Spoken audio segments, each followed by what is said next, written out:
Dès que j'active la commande de mur, je retrouve ici dans la barre d'options toutes les possibilités primaires, on va dire, de création de ce mur. Le premier bouton ici va permettre de décider si ce mur sera créé à la manière d'un architecte ou à la manière d'un ingénieur en stabilité, comme je l'avais expliqué. Donc soit hauteur signifie que le mur se développe vers le haut par rapport au niveau sur lequel je me trouve, ici le niveau 1, et en profondeur, le mur sera sous le niveau 1 et atteindra le niveau 1 en partie supérieure.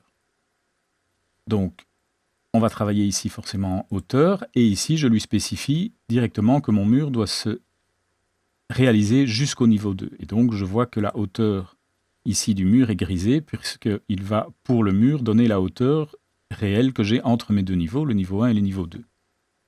Alors, la ligne de justification, nous allons y revenir dans quelques instants. Chaîner ici me permet simplement, lorsque je vais créer des murs, de faire en sorte que tant que je ne pousse pas sur Escape, le logiciel continue à créer des murs, tout simplement. D'accord ?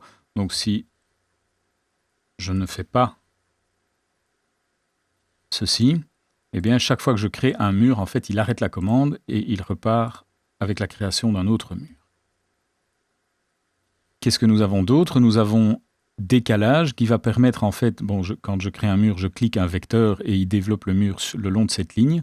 Eh bien, je peux encoder une distance qui va me permettre que par rapport à la ligne que je dessine à l'écran, mon mur se décale d'une certaine distance. Hein ? Ensuite, nous avons ici un rayon.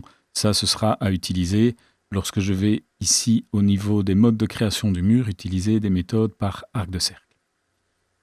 Alors, une fois que je crée un mur, je vois que j'ai à ma disposition, quand je le sélectionne, plusieurs éléments. Alors, d'abord les codes temporaires, ça nous l'avons déjà vu. Cela permet de réaliser directement un déplacement ou un allongement de l'élément sur base des valeurs que j'ai ici. Il suffit donc de cliquer sur le texte de la code temporaire et d'encoder une valeur. Je vous rappelle que cet élément se comporte aussi comme une machine à calculer, donc je peux très bien taper égal 200 plus 65, par exemple.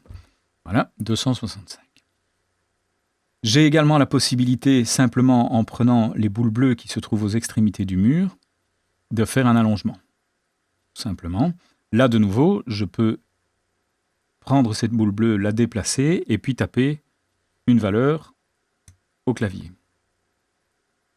Alors, j'ai encore deux éléments ici. Ce premier élément ici permet de faire un retournement du mur. Alors ici, le mur est monocouche, donc ça n'aura pas beaucoup de sens, mais on va déjà constater une chose, c'est que on voit que les deux boules bleues ici se trouvent aux extrémités sur la face du mur. Alors, quand j'ai créé ce mur, ici, ma ligne de justification était positionnée sur le nu fini extérieur.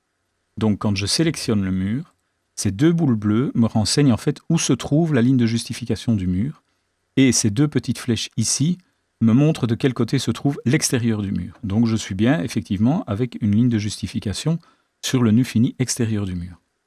Quand je vais cliquer sur cette double flèche, en fait, Revit va retourner le mur, donc inverser l'extérieur et l'intérieur, sur base de la position de la ligne de justification. Donc l'élément qui ne bouge pas dans ce mur, c'est la ligne de justification.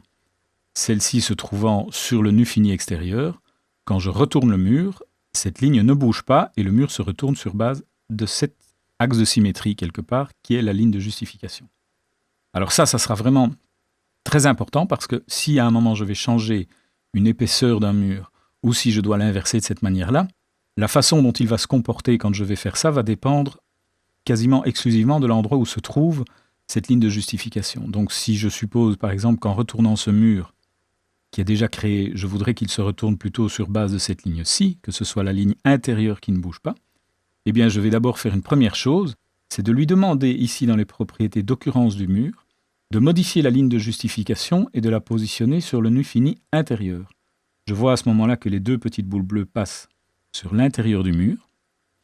Et donc maintenant, quand je vais le retourner, je vois que c'est le nu fini intérieur qui ne bouge pas. Voilà, nous allons voir ça avec le mur composite dans quelques instants, mais ça c'est vraiment très important. Enfin, dernier élément, nous avons ici un petit symbole de cotation.